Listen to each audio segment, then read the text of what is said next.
Last videos ಅಲ್ಲಿ Python ಅಂದ್ರೆ ಏನು, ಪೈಥಾನ್ ಫೀಚರ್ಸ್ ಏನು, ಪ್ರೋಗ್ರಾಮಿಂಗ್ ಲ್ಯಾಂಗ್ವೇಜ್ ಅಂದ್ರೆ ಏನು, ಹೇಗ್ ಯೂಸ್ ಮಾಡ್ತೀವಿ, ಏನಕ್ಕೆ ಯೂಸ್ ಮಾಡ್ತೀವಿ, ಇದೆಲ್ಲ ಕಾನ್ಸೆಪ್ಟ್ಸ್ ಕ್ಲಿಯರ್ ಆಗಿದೆ ಅಂತ ಅನ್ಕೊಂತೀನಿ ನಂಗೂ ಗೊತ್ತಿಲ್ಲ. ನೀವು ಕಮೆಂಟ್ ಮಾಡಿ ಹೇಳಿ ನಿಮ್ಗೆಲ್ಲ ಅರ್ಥ ಆಗಿದ್ಯಾ ಇಲ್ವಾ, ಏನಾದ್ರೂ ಡೌಟ್ಸ್ ಇದೆಯಾ ಅಂತ. ಸೊ ಇವತ್ತಿನ ಟಾಪಿಕ್ ನೆಕ್ಸ್ಟ್ ಬಂದು Python variables and data types. ಈ ವೇರಿಯೇಬಲ್ ಅಂದ್ರೆ ಏನು, ಏನಿದು ವಿಚಿತ್ರವಾಗಿದೆ ಅಲ್ಲ ಅಂತ ನಮ್ಮ ಪಿಂಟುಗೆ ಏನೇನ್ ಡೌಟ್ಸ್ ಇದೆಯೋ ನೋಡೋಣ. ಅವ್ನು ನಂಗೆ ಆಲ್ರೆಡಿ ಡೌಟ್ಸ್ ಹೇಳಿದಾನೆ. ಫಸ್ಟ್ ಡೌಟ್ ಬಂದು ಅವನಿಗಿರೋ ಡೌಟ್ ಅಂದ್ರೆ ವೇರಿಯೇಬಲ್ಸ್ ಅಂದ್ರೆ ಏನು ಅಂತ. ಪಿಂಟು, ನಿಮ್ ಮನೇಲಿ ಅಕ್ಕಿ ಎಂದ್ರಲ್ಲಿ ಇಡ್ತಾರೆ? ಬಾಕ್ಸ್ ಅಲ್ಲಿ. ಓ, ಬಾಕ್ಸ್ ಅಲ್ಲ. ನೀರ್ ಎಂದ್ರಲ್ಲಿ ಇಡ್ತಾರೆ? ನೀರು ಕ್ಯಾನ್ ಅಲ್ಲಿ. ಹ್ಮ್ ನೀನ್ ದುಡ್ಡು ಎಂದ್ರಲ್ಲಿ ಇಡ್ತೀಯಾ? ನಾನು ಹುಂಡಿಯಲ್ಲಿ. ಹಾ, ಸೊ ನೀನ್ ಇವಾಗ ಇವೆಲ್ಲ ಇಡ್ಬೇಕಂದ್ರೆ ಎಲ್ಲೋ ಒಂದ್ ಹತ್ರ ಜಾಗ ಬೇಕು, ಇಲ್ಲ ಏನೋ ಒಂದು ಕಂಟೈನರ್ ಬೇಕು. ಈ ಕಂಟೈನರ್ನೇ ವೇರಿಯೇಬಲ್ ಅಂತೀವಿ. ಆ ಕಂಟೈನರ್ ವೇರಿಯಬಲ್. ಹೌದು, ನೋಡು, ವೇರಿಯೇಬಲ್ ಅಂದ್ರೆ ಡೇಟಾನ ಸ್ಟೋರ್ ಮಾಡೋದಕ್ಕೆ ಯೂಸ್ ಮಾಡ್ತೀವಿ. Variable is use to store the data in the program. It acts like container that holds a value. ಅಂದ್ರೆ ಡೇಟಾನ ಸ್ಟೋರ್ ಮಾಡುತ್ತೆ. ಫಾರ್ ಎಕ್ಸಾಂಪಲ್ ಇಲ್ಲಿ ನೋಡು, ನೇಮ್ ಅಲ್ಲಿ ಪೈಥಾನ್ ನ ಸ್ಟೋರ್ ಮಾಡಿದೀವಿ, ಏಜ್ ಅಲ್ಲಿ 30 ಅಂತ ಸ್ಟೋರ್ ಮಾಡಿದೀವಿ. ವೇರಿಯೇಬಲ್ಸ್ ನ ಏನಕ್ಕೆ ಯೂಸ್ ಮಾಡ್ತಾರೆ? Why are the variables used ಅಂದ್ರೆ it is use to store the information, reuse the values in the program, perform some calculations, manage the program data. ಇವೆಲ್ಲ ಏನು ಅಂತ ಮುಂದಿನ ವಿಡಿಯೋಸ್ ಅಲ್ಲಿ ನೋಡೋಣ. ಬಟ್ ಇವಾಗ ಸದ್ಯಕ್ಕೆ it is use to store the information ಅಂತ ಜ್ಞಾಪಕ ಇಟ್ಕೋ. ಸೊ ವೇರಿಯೇಬಲ್ಸ್ ನ ಕ್ರಿಯೇಟ್ ಹೇಗೆ ಮಾಡೋದು? Creating variables in Python. ಈಗ ವಿ ಎಸ್ ಕೋಡ್ ಅಲ್ಲಿ ನೋಡೋಣ ವೇರಿಯೇಬಲ್ಸ್ ನ ಕ್ರಿಯೇಟ್ ಮಾಡೋದು ಹೇಗೆ ಅಂತ. ಈಗ ಇಲ್ಲಿ ಫಸ್ಟು ತಗೋಣ ಬೇಡ. ಸೊ ಇಲ್ಲೇ ಒಂದು ಹೊಸ ಫೈಲ್ ಕ್ರಿಯೇಟ್ ಮಾಡೋಣ, ವೇರಿಯೇಬಲ್ಸ್ ಡಾಟ್ ಪಿ ವೈ ಅಂತ. ಸೊ ಡಾಟ್ ಪಿ ವೈ ಗೊತ್ತಲ್ಲ, Python extension. Variables dot P Y ಅಂತ ಫೈಲ್ ಕ್ರಿಯೇಟ್ ಮಾಡಿದೀವಿ. ಇದ್ರೊಳಗಡೆ ವೇರಿಯೇಬಲ್ಸ್ ನ ಹೇಗೆ ಕ್ರಿಯೇಟ್ ಮಾಡಬೇಕು ಅನ್ನೋದನ್ನ ನೋಡೋಣ. ಫಾರ್ ಎಕ್ಸಾಂಪಲ್ ಇವಾಗ ಆಗ್ಲೇ ಹೇಳ್ದಂಗೆ ಬಾಕ್ಸ್ ಒಳಗಡೆ ಏನಿತ್ತು? ರೈಸ್. ಸೊ ಬಾಕ್ಸ್ ಒಳಗಡೆ ರೈಸ್ ಇತ್ತು. ನೆಕ್ಸ್ಟ್ ಕ್ಯಾನ್ ಅಲ್ಲಿ ಏನಿತ್ತು? ಕ್ಯಾನ್ ಅಲ್ಲಿ ವಾಟರ್ ಇತ್ತು. So can is equal to water. ಆಮೇಲೆ ದುಡ್ಡನ್ನ ಎಲ್ಲಿ ಸ್ಟೋರ್ ಮಾಡಿದ್ವಿ? ಬ್ಯಾಂಕ್ ಅನ್ಕೋಣ. So bank is equal to amount, ಇಲ್ಲ ಮನಿ ಅಂತ ಹಾಕೋಣ.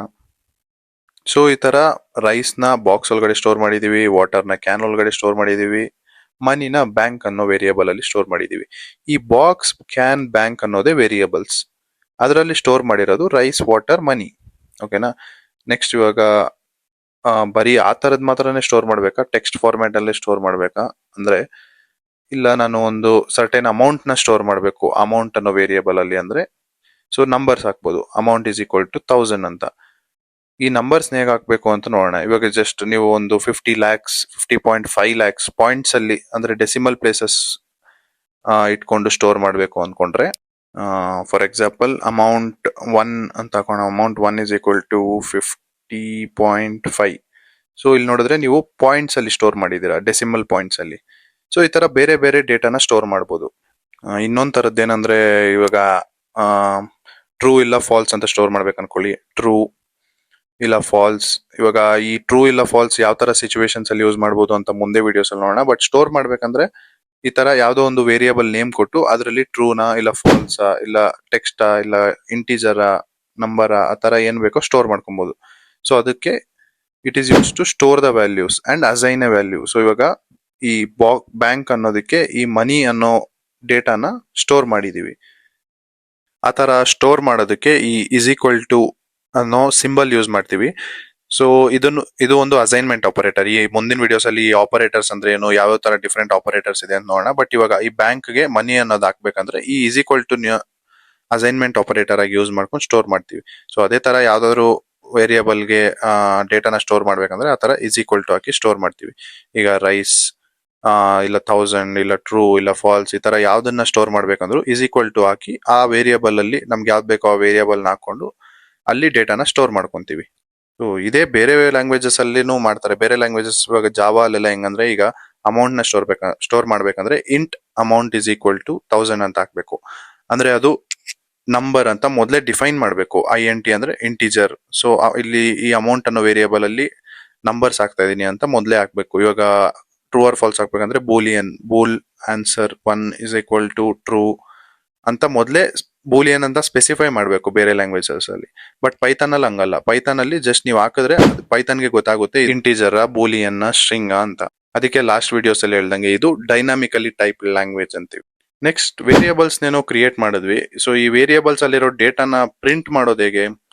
ನಾರ್ಮಲ್ ಆಗಿ ಲಾಸ್ಟ್ ವಿಡಿಯೋಸ್ ಅಲ್ಲೆಲ್ಲ ಪ್ರಿಂಟ್ ಹಲೋ ವರ್ಲ್ಡ್ ಈ ತರ ಜಸ್ಟ್ ಪ್ರಿಂಟ್ ಮಾಡ್ತಿದ್ವಿ. ಬಟ್ ಇವಾಗ ಈ ಬಾಕ್ಸ್ ಅಲ್ಲಿ ರೈಸ್ ಅನ್ನೋ ಡೇಟಾನ ಸ್ಟೋರ್ ಮಾಡಿದೀವಿ. ಈ ಬಾಕ್ಸ್ ಅಲ್ಲಿ ಏನಿದೆ ಅಂತ ಪ್ರಿಂಟ್ ಮಾಡ್ಬೇಕಂದ್ರೆ ಇವಾಗ ಪ್ರಿಂಟ್ ಅಲ್ಲಿ ಈ ಹಲೋ ವರ್ಲ್ಡ್ ಅನ್ನೋದನ್ನ ತೆಗೆದ್ಬಿಟ್ಟು ಇದ್ರೊಳಗಡೆ ಬಾಕ್ಸ್ ಅಂತ ಬರೆದ್ರೆ ಬಾಕ್ಸ್ ಅಂತ ಬರೆಯೋಣ. ಸೊ ಇಲ್ಲಿ ಬಾಕ್ಸ್ ಅಂತ ಬರೆದು ರನ್ ಮಾಡಿದ್ರೆ ಬಾಕ್ಸ್ ಅಲ್ಲಿ ಸ್ಟೋರ್ ಮಾಡಿದ್ದೇನು ರೈಸ್. ಸೊ ಇಲ್ಲಿ ನೋಡಿ ರೈಸ್ ಅಂತ ಪ್ರಿಂಟ್ ಆಯ್ತು. ಅದೇ ತರ ಬೇರೆ ಯಾವ್ದಾದ್ರು ವೇರಿಯೇಬಲ್ಸ್ ನ ಇಲ್ಲಿ ಹಾಕಿದ್ರೆ ಫಾರ್ ಎಕ್ಸಾಂಪಲ್ ಈ ಬಾಕ್ಸ್ ನ ತೆಗೆದು ಕ್ಯಾನ್ ಅಂತ ಹಾಕಿದ್ರೆ ಕ್ಯಾನ್ ಅಲ್ಲಿ ಏನ್ ಸ್ಟೋರ್ ಮಾಡಿದೀವಿ? ವಾಟರ್ ಅನ್ನೋ ಡೇಟಾನ ಈ ಕ್ಯಾನ್ ಅನ್ನೋ ವೇರಿಯೇಬಲ್ ಅಲ್ಲಿ ಸ್ಟೋರ್ ಮಾಡಿದೀವಿ. ಸೊ ರನ್ ಮಾಡಿದ್ರೆ ವಾಟರ್ ಅಂತ ಪ್ರಿಂಟ್ ಆಗುತ್ತೆ.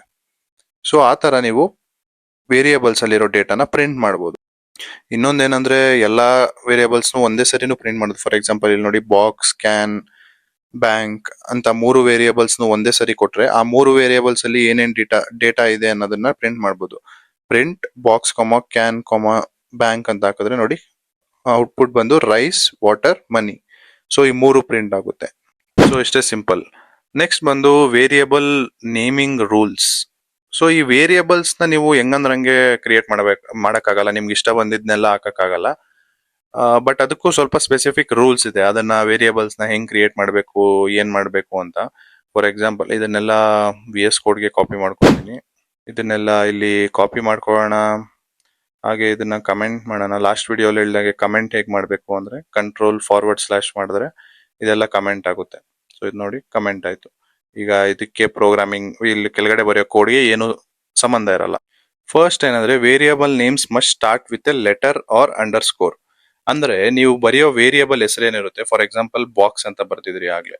ಸೊ ಈ ಬಾಕ್ಸ್ ಅನ್ನೋ ವೇರಿಯೇಬಲ್ ನ BOX ಅಂತಾನೆ ಬರೀಬೇಕು, ಇಲ್ಲಾಂದ್ರೆ _BOX ಅಂತಾನೆ ಬರೀಬೇಕು. ಈ ತರ ಬರ್ದಿದ್ದಾದ್ಮೇಲೆನೆ ನೀವು ಅದ್ರೊಳಗಡೆ ರೈಸ್ ಅನ್ನೋದನ್ನ ಸ್ಟೋರ್ ಮಾಡ್ಬೋದು. ಯಾಕಂದ್ರೆ it should start with a letter or an underscore. ಅದ್ ಬಿಟ್ಟು ಬೇರೆ ಏನ್ರಿಂದನೂ ಸ್ಟಾರ್ಟ್ ಆಗಕ್ಕಾಗಲ್ಲ.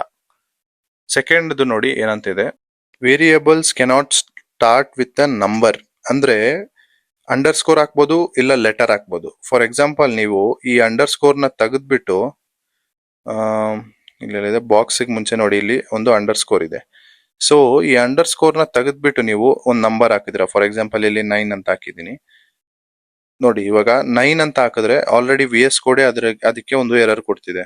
ಸೊ ನೀವು 9 ನ ಯೂಸ್ ಮಾಡಂಗಿಲ್ಲ, ಅಂದ್ರೆ ಲೆಟರ್ ಇಂದ ವೇರಿಯೇಬಲ್ ಸ್ಟಾರ್ಟ್ ಆಗಕ್ ಆಗಲ್ಲ ಅಂತ.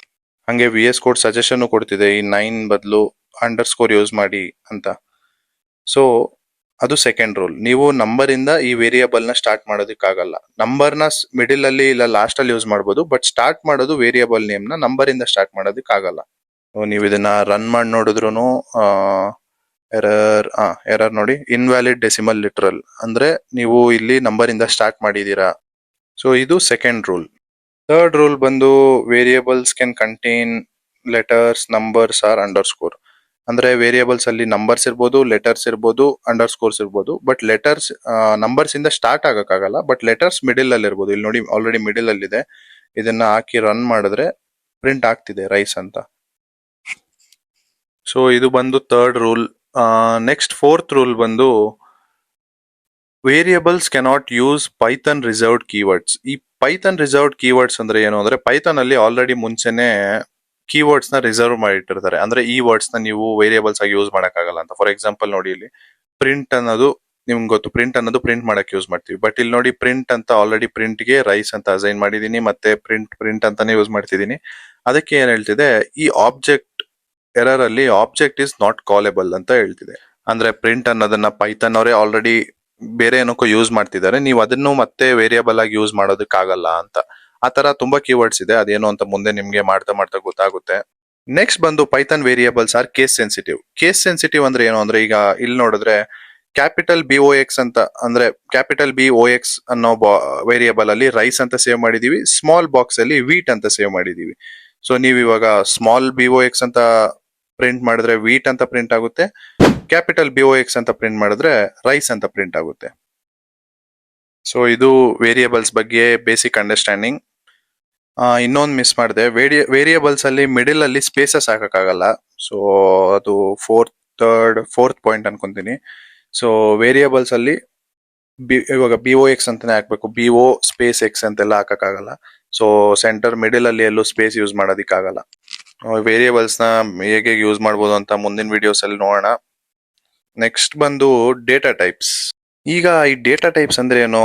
Data types define the type of data stored in the variable. ಇವಾಗ ವೇರಿಯಬಲ್ ಹೆಂಗ್ ಕ್ರಿಯೇಟ್ ಮಾಡಬೇಕು ಅಂತ ಗೊತ್ತು. ಅದ್ರಲ್ಲಿ ನಾವ್ ಏನೋ ಒಂದು ಡೇಟಾ ಸ್ಟೋರ್ ಮಾಡ್ತಿದೀವಲ್ಲ, ಫಾರ್ ಎಕ್ಸಾಂಪಲ್ ಇಲ್ಲಿ ನೋಡಿ X = 10, ನೇಮ್ = Python ಅಂತ ಡೇಟಾ X = 10 ಅನ್ನೋದನ್ನ ಸ್ಟೋರ್ ಮಾಡ್ತಿದೀವಿ, ನೇಮ್ = Python ಅನ್ನೋದನ್ನ ಸ್ಟೋರ್ ಮಾಡ್ತಿದೀವಿ. ಇಲ್ಲೂ ಅಷ್ಟೇ, ಬಾಕ್ಸ್ = ರೈಸ್ ಅನ್ನೋದು ಒಂದು ಡೇಟಾ. ಆ ಡೇಟಾನ ಬಾಕ್ಸ್ ಅನ್ನೋ ವೇರಿಯಬಲ್ ಅಲ್ಲಿ ಸ್ಟೋರ್ ಮಾಡ್ತಿದೀವಿ, ಆಗ್ಲೇ ಹೇಳ್ದಂಗೆ. ಸೇಮ್ ಬ್ಯಾಂಕ್ ಅಲ್ಲಿ ಮನಿ ಸ್ಟೋರ್ ಮಾಡ್ತೀವಿ ಆ ತರ. ಇವಾಗ ಬೇರೆ ಯಾವ್ದಾದ್ರು ಅಮೌಂಟ್ ಆಗ್ಲೇ ಹೇಳ್ದಂಗೆ 1000, ಈ ತರ ಬೇರೆ ಬೇರೆ ಡೇಟಾನ ನಮ್ಗೆ ಯಾವ್ದಾವ್ದು ಬೇಕೋ ವೇರಿಯೇಬಲ್ಸ್ ಕ್ರಿಯೇಟ್ ಮಾಡ್ಕೊಂಡು ಅದರಲ್ಲಿ ಸ್ಟೋರ್ ಮಾಡಿರ್ತೀವಿ, 1000, ಮನಿ, ರೈಸ್ ಅಂತ. ಸೊ ಈ ಡೇಟಾ ಹೆಂಗ್ ಸ್ಟೋರ್ ಮಾಡ್ಬೋದು, ಈ ಡೇಟಾನ ಡಿಫ್ರೆನ್ಶಿಯೇಟ್ ಹೆಂಗ್ ಮಾಡ್ಬೋದು ಅಂದ್ರೆ, ಇವಾಗ ಫಾರ್ ಎಕ್ಸಾಂಪಲ್ ಬೇಸಿಕ್ ನಾರ್ಮಲ್ ಆಗಿ ಈಗ ಸ್ಟಾರ್ಟಿಂಗ್ಗೆ ಹೇಳ್ಬೇಕಂದ್ರೆ 4 ತರ ಡೇಟಾ ಟೈಪ್ ಇದೆ. ಸೊ ಇಲ್ಲಿ ಕೆಳಗಡೆ ಕಾಮನ್ ಪೈಥಾನ್ ಡೇಟಾ ಟೈಪ್ಸ್ ಅಲ್ಲಿ ಯಾವ್ದಾವ್ದಿದೆ ಅಂದ್ರೆ ಇಂಟಿಜರ್, ಫ್ಲೋಟ್, ಸ್ಟ್ರಿಂಗ್, ಬೂಲಿಯನ್. 4 ವೇರಿಯೇಬಲ್ಸ್ನು ಇಲ್ಲೊಂದ್ಸರಿ ಕಾಪಿ ಮಾಡ್ಕೊಳ್ಳೋಣ, ಇಲ್ಲೇ ಎಕ್ಸ್ಪ್ಲೇನ್ ಮಾಡ್ತೀನಿ. ಸೊ ಇಲ್ಲಿ ಇದನ್ನ ಫಸ್ಟ್ ಕಮೆಂಟ್ ಮಾಡೋಣ. ಇಂಟಿಜರ್ ಅಂದ್ರೆ ನಾರ್ಮಲ್ ಆಗಿ ಹೋಲ್ ನಂಬರ್ಸ್, ಅಂದ್ರೆ ನಂಬರ್ಸ್ ನಾರ್ಮಲ್ ಆಗಿ 1 2 3 ಇಲ್ಲ ಮೈನಸ್ 1 2 3 ಇಲ್ಲ 10 ನಂಬರ್ಸ್ ಯಾವ್ದಾದ್ರು ಆಗಿರ್ಬೋದು. ಸೊ ಜಸ್ಟ್ ನಂಬರ್ಸ್ ನ ಸ್ಟೋರ್ ಮಾಡ್ಬೇಕಂದ್ರೆ ಅದನ್ನ ಇಂಟಿಜರ್ ಡೇಟಾ ಟೈಪ್ ಅಂತೀವಿ. ನೆಕ್ಸ್ಟ್ ಬಂದು ಫ್ಲೋಟ್. ಇವಾಗ ಆಗ್ಲೇ 50.5 lakhs ಅಂತ ಸ್ಟೋರ್ ಮಾಡಿದ್ವಲ್ಲ, ಈಗ ಅಮೌಂಟ್ 1 ಅಂತ ಒಂದು ವೇರಿಯೇಬಲ್ ಕ್ರಿಯೇಟ್ ಮಾಡೋಣ. ಯಾಕಂದ್ರೆ ಅಮೌಂಟ್ ಅಂತ ಮೇಲೆ ಕ್ರಿಯೇಟ್ ಮಾಡ್ಬಿಟ್ಟಿದೀವಿ, ಸೇಮ್ ವೇರಿಯೇಬಲ್ ಮತ್ತೆ ಯೂಸ್ ಮಾಡಕ್ಕಾಗಲ್ಲ. ಅದಕ್ಕೆ ಅಮೌಂಟ್ 1 = 50.5. ಈ 0.5 ಅಂದ್ರೆ ಈ ಡೆಸಿಮಲ್ ಪ್ಲೇಸಸ್ ಅಲ್ಲಿ ಮಾಡ್ತೀವಲ್ಲ, ಇದನ್ನ ಫ್ಲೋಟ್ ಅಂತೀವಿ, ಫ್ಲೋಟ್ ಡೇಟಾ ಟೈಪ್ ಅಂತೀವಿ. ಸೊ ಡೆಸಿಮಲ್ ಒಂದ್ ಪಾಯಿಂಟ್ ಯಾವಾಗ ಪಾಯಿಂಟ್ ಇಡ್ತಿರೋ ಅದನ್ನ ಡೆಸಿಮಲ್ ಡೇಟಾ ಟೈಪ್ ಅಂತೀವಿ, ಅಂದ್ರೆ floating data type. So next name = Python. Python ಅನ್ನೋದು ಒಂದು ಟೆಕ್ಸ್ಟ್ ಫಾರ್ಮ್ಯಾಟ್ ಅಲ್ಲಿ ಇದೆ. ಟೆಕ್ಸ್ಟ್ ಅಂದ್ರೆ ಸ್ಟ್ರಿಂಗ್ ಡೇಟಾ ಟೈಪ್. ನೆಕ್ಸ್ಟ್ ಬಂದು ಇಸ್ ಪ್ರೋಗ್ರಾಮಿಂಗ್ ಫನ್, ಟ್ರೂನಾ ಫಾಲ್ಸಾ. ಸೊ ಈ ಟ್ರೂ ಇಲ್ಲ ಫಾಲ್ಸ್ ಅನ್ನೋದನ್ನ ಬೂಲಿಯನ್ ಡೇಟಾ ಟೈಪ್ ಅಂತೀವಿ. ಸೊ ಇನ್ನು ಬೇರೆ ಬೇರೆ ಡೇಟಾ ಟೈಪ್ಸ್ ಇದಾವೆ, ಅದು ಸ್ವಲ್ಪ ಅಡ್ವಾನ್ಸ್ ಕಾನ್ಸೆಪ್ಟ್ಸ್ ಅಲ್ಲಿ ಮಾಡುವಾಗ ನೋಡೋಣ. ಜಸ್ಟ್ ಇವಾಗ ಇದು 4 ಇಂಟಿಜರ್, ಫ್ಲೋಟ್, ಸ್ಟ್ರಿಂಗ್ ಮತ್ತೆ ಬೂಲಿಯನ್. ಸೊ ಇಂಟಿಜರ್ ಅಂದ್ರೆ it is use to store the whole numbers, floating ಅಂದ್ರೆ it is use to store the decimal numbers. So points ಅಲ್ಲಿ, ಸೊ ಪಾಯಿಂಟ್ಸ್ ಯಾವಾಗ ಆಗ್ತಿರೋ ಅದನ್ನ ಫ್ಲೋಟ್ ಡೇಟಾ ಟೈಪ್ ಅಂತೀವಿ. ನೆಕ್ಸ್ಟ್ ಬಂದು string, it is use to store the text format, ಅಂದ್ರೆ text data. ಅಂದ್ರೆ ಇದು ಕೋಟ್ಸ್ ಒಳಗಡೆ ಬರಿತೀವಿ, double quotes, single quotes. So ನಾವು ಇಷ್ಟೊತ್ತಿಂದ ಅಂದ್ರೆ ಈ ಕೋರ್ಸ್ ಸ್ಟಾರ್ಟ್ ಮಾಡಿದಾಗಿಂದ ಸಿಂಗಲ್ ಕೋಟ್ಸ್ ಅಲ್ಲೇ ಬರೀತಿದೀವಿ, ಲೈಕ್ ನೇಮ್ = Python ಅಂತಾನೆ ಏನೋ. ಬಟ್ ಡಬಲ್ ಕೋಟ್ಸ್ ಅಲ್ಲಿ ಬರೆದ್ರು ಇದು ವರ್ಕ್ ಆಗುತ್ತೆ.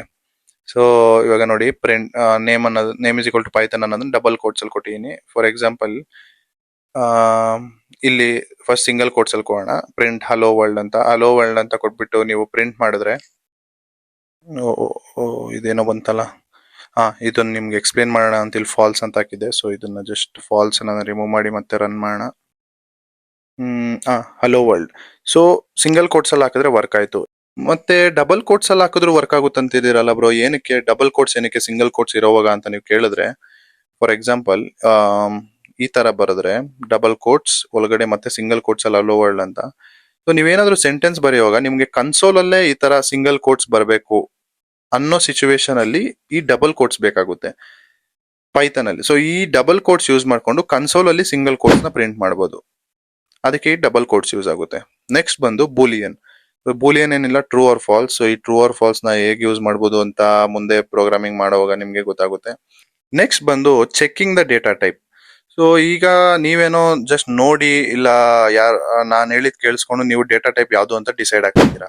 ಬಟ್ ಕೋಡ್ ಅಲ್ಲೇ ಇದು ಯಾವ ಡೇಟಾ ಟೈಪ್ ನಾವು ಸ್ಟೋರ್ ಮಾಡಿರೋ ಡೇಟಾ ಅನ್ನೋದನ್ನ ಚೆಕ್ ಮಾಡಬಹುದು. ಫಾರ್ ಎಕ್ಸಾಂಪಲ್ ಇಲ್ಲಿ ಪ್ರಿಂಟ್ ಇದೇನೇನದು, ಪ್ರಿಂಟ್ ಅಮೌಂಟ್ ಅಲ್ಲ, ಟೈಪ್ ಆಫ್ ಅಮೌಂಟ್, ಅಂದ್ರೆ ಇದು ಯಾವ ಟೈಪ್ ಆಫ್ ಡೇಟಾ ಅಂತ ಚೆಕ್ ಮಾಡೋದಕ್ಕೆ ಪ್ರಿಂಟ್ ಒಳಗಡೆ ಟೈಪ್, ಅದ್ರೊಳಗಡೆ ಅಮೌಂಟ್. ಸೊ ಈ ಅಮೌಂಟ್ ಅನ್ನೋ ವೇರಿಯಬಲ್ ಅಲ್ಲಿ ಯಾವ ಟೈಪ್ ಆಫ್ ಡೇಟಾ ಸ್ಟೋರ್ ಆಗಿದೆ ಅಂತ ಚೆಕ್ ಮಾಡೋದಕ್ಕೆ ಅದನ್ನ ರನ್ ಮಾಡಿದ್ರೆ ಇಲ್ಲಿ ನೋಡಿ integer type of data store ಆಗಿದೆ ಅಂತ ನಿಮ್ಗೆ ಕನ್ಸೋಲ್ ಅಲ್ಲಿ ತೋರಿಸುತ್ತೆ. ಸೊ ಬೇರೆ ಯಾವ್ದಾದ್ರು ಇಸ್ ಪ್ರೋಗ್ರಾಮಿಂಗ್ ಫನ್ ಅನ್ನೋ ವೇರಿಯಬಲ್ ಅಲ್ಲಿ ಯಾವ ಟೈಪ್ ಆಫ್ ಡೇಟಾ ಇದೆ ಅಂತ ಚೆಕ್ ಮಾಡಿದ್ರೆ ಬೂಲಿಯನ್ ಟೈಪ್ ಆಫ್ ಡೇಟಾ, ಇಲ್ಲ ಬೇರೆ ಯಾವ್ದಾದ್ರು ಅಮೌಂಟ್ 1. ಸೊ ಈ ಅಮೌಂಟ್ 1 ಅಲ್ಲಿ ಯಾವ ಟೈಪ್ ಆಫ್ ಡೇಟಾ ಇದೆ ಅಂತ ಚೆಕ್ ಮಾಡಿದ್ರೆ float, so floating type data, ಈ ತರ. ಸೊ ನೀವು ಕೋಡ್ ಬರ್ದೆ ಚೆಕ್ ಮಾಡ್ಬೋದು ಯಾವ ಟೈಪ್ ಆಫ್ ಡೇಟಾ ಇದೆ ಅಂತ. ಇಲ್ಲೊಂದು ನಾರ್ಮಲ್ ಎಕ್ಸಾಂಪಲ್ ಪ್ರೋಗ್ರಾಮ್ ಇದೆ. ನೆಕ್ಸ್ಟ್ ಕೀ ಪಾಯಿಂಟ್ಸ್ ಏನಂದ್ರೆ ನೀವು ಜ್ಞಾಪಕ variables are use to store the data. Python automatically determines the data types. No need to declare variable types. ಅಂದ್ರೆ ಮುಂಚೆನೆ ಜಾವಾದಲ್ಲಿ ಡಿಕ್ಲೇರ್ ಮಾಡೋ ತರ ಡಿಕ್ಲೇರ್ ಮಾಡಷ್ಟೇನ್ ಬೇಕಿಲ್ಲ. ಅಂದ್ರೆ next Python supports multiple built in data types. So ಈ ಇಂಟ್ ಅನ್ನೋದನ್ನ float ಅನ್ನೋದನ್ನ ಪೈಥಾನ್ ಆಲ್ರೆಡಿ ಆಟೋಮೆಟಿಕಲ್ ಆಗಿ ಐಡೆಂಟಿಫೈ ಮಾಡುತ್ತೆ. ನೀವೇನ್ ಸಪರೇಟ್ ಆಗಿ ಅದಕ್ಕೆ ಹೇಳೋದ್ ಬೇಕಿಲ್ಲ, ಅದು ಆಲ್ರೆಡಿ ಬಿಲ್ಟ್ ಇನ್ ಆಗಿರುತ್ತೆ. ಸೊ ಇದೇ ವೇರಿಯಬಲ್ಸ್ ಮತ್ತೆ ಡೇಟಾ ಟೈಪ್ಸ್. ಸಿಂಪಲ್ ಆಗಿ ಏನಂದ್ರೆ ವೇರಿಯಬಲ್ಸ್ ನ ಡೇಟಾನ ಸ್ಟೋರ್ ಮಾಡೋದಕ್ಕೆ ಯೂಸ್ ಮಾಡ್ತೀವಿ, ಮತ್ತೆ ಆ ವೇರಿಯಬಲ್ ಅಲ್ಲಿ ಯಾವ ಟೈಪ್ ಆಫ್ ಡೇಟಾ ಇದೆ ಅನ್ನೋದನ್ನೇ ಡೇಟಾ ಟೈಪ್ ಅಂತೀವಿ. ಐ ಹೋಪ್ ಎಲ್ಲರಿಗೂ ಈ ಕಾನ್ಸೆಪ್ಟ್ ಅರ್ಥ ಆಗಿದೆ ಅನ್ಕೊಂತೀನಿ. ನಿಮ್ಗೇನಾದ್ರೂ ಬೇರೆ ಡೌಟ್ಸ್ ಇದ್ರೆ ಕಮೆಂಟ್ಸ್ ಅಲ್ಲಿ ತಿಳಿಸಿ. ಮತ್ತೆ ಇನ್ನೊಂದೇನಂದ್ರೆ ಈ ವಿಡಿಯೋನ ಲಾಸ್ಟ್ ವರ್ಗು ಯಾರು ನೋಡ್ತಿದ್ದೀರೋ ಗೊತ್ತಿಲ್ಲ. ಸೊ ಯಾರು ನೋಡ್ತಿದ್ದೀರೋ ನಿಮ್ಗೆ ಸ್ವಲ್ಪ ಕ್ವಶನ್ಸ್ ನ ಇವಾಗ ಮಾಡಿರೋ ಟಾಪಿಕ್ಸ್ ಮೇಲೆ, ಅಂದ್ರೆ ಈ ವೇರಿಯಬಲ್ಸ್ ಮತ್ತೆ ಡೇಟಾ ಟೈಪ್ಸ್ ಮೇಲೆ ಸ್ವಲ್ಪ ಕ್ವಶನ್ಸ್ ನ ಡಿಸ್ಕ್ರಿಪ್ಷನ್ ಅಲ್ಲಿ ಕೊಟ್ಟಿದ್ದೀನಿ. ನೀವು ಆನ್ಸರ್ ಮಾಡೋದಕ್ಕೆ ಟ್ರೈ ಮಾಡಿ. ಆನ್ಸರ್ ಮಾಡಿ ಅದನ್ನ ಕಮೆಂಟ್ಸ್ ಅಲ್ಲಿ ಪೋಸ್ಟ್ ಮಾಡಿ. ಸೊ ಎಲ್ಲರಿಗೂ ಅರ್ಥ ಆಗ್ತಿದ್ಯಾ ಇಲ್ಲ ಅನ್ನೋದು ನೋಡೋಣ. ಓಕೆ, ಬಾಯ್.